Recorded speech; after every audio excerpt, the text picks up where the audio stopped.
Wushu studios have become a growth industry in the United States as a token of increasing popularity of Wushu among the American people. According to Bookie, a platform for fitness entrepreneurs, there are more than 3.9 million Wushu participants in the United States, with 15,900 Wushu schools helping them perfect their craft.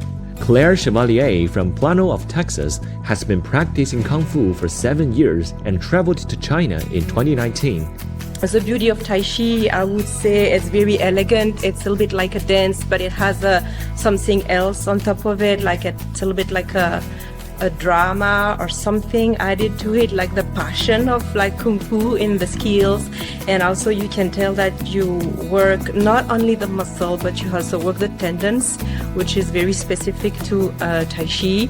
And you feel like you also work on your internal organs when you practice the routine. So it has a lot of plus. Chris Caldwell is an attorney and a Wushu practitioner for more than 20 years. In Chinese martial arts, you have a special relationship with your teacher, but I also think in Chinese culture, it stresses the importance of family and the group. So that's one very specific thing I've learned about the culture from Chinese martial arts.